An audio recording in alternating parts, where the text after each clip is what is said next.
नमस्कार, आप देख रहे हैं सी न्यूज भारत और मैं हूं आपके साथ प्रिया श्रीवास्तव। वक्त हो गया खास खबर का।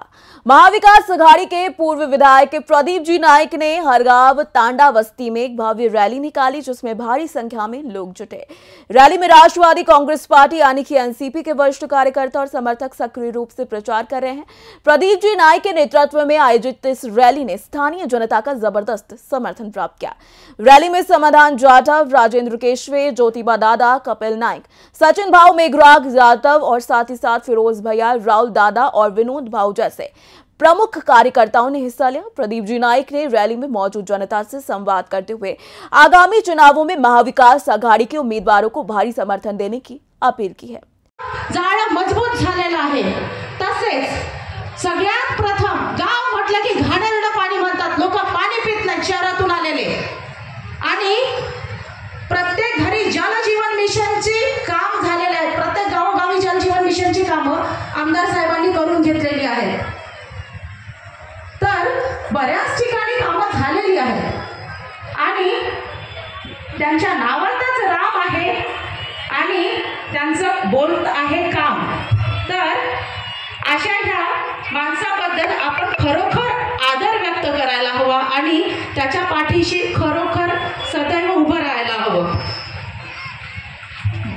तर गेल्या आठवड्यातील सभांमध्ये बऱ्याच जणांनी म्हणजे ह्या काही लांडग्यांनी साहेबांचा एकेरी उल्लेख केलेला आहे त्यांच्या भाषणांमध्ये। जर एखादी कर्ता व्यक्ती आपल्या घरात असेल, त्या माणसाचा आपण एकेरी उल्लेख करतो का? नाही करत। कुठलेही कुटुंब असू द्या, प्रत्येक कुटुंबातील कर्त्या माणसाला मान मिळतो आणि तो मान तुम्ही सर्वजण इथे उपस्थित असणारे मिळवून देणार आहात। आणि तो कसा मिळवून देणार? तर तुमच्या मताने तुम्ही कमळाचं बटन दाबून तो मान मिळवून देणार आहात। म्हणूनच मी त्यांचं खरोखर आदर व्यक्त करूनच भाषण व्हायला पाहिजे। समोरच्या व्यक्तीचा अनादर करून तुम्ही बोलू शकत नाही, ही आपली शिकवण नाही आणि ही आपली संस्कृतीही नाही। तर केराम साहेबांनी एक आदर्श पालकाची भूमिका मांडलेली आहे।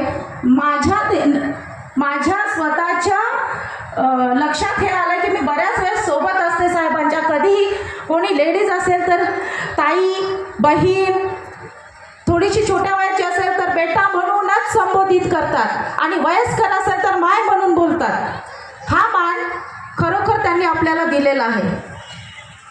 तर गेल्या आठवड्यात जे एक वाक्य सगळीकडे व्हायरल झालं होतं साहेबांचं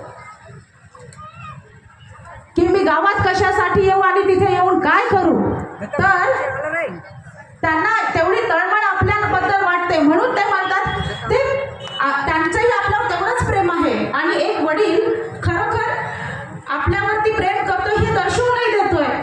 पण त्या वाक्याचा खरोखर मीडियाने चुकीचा अर्थ घेतला आणि त्याबद्दल साहेबांना अर्धा तास ते वाक्य खोडून काढण्यासाठी सर्वांसमोर बोलावं लागतं। याचा मला स्वतः एक कार्यकर्ता म्हणून नांदेड़ से सी न्यूज संवाददाता गणेश की रिपोर्ट। फिलहाल इस खास खबर में इतना ही। देश दुनिया की बाकी और खबरों के लिए आप बने रहिए सी न्यूज भारत के साथ।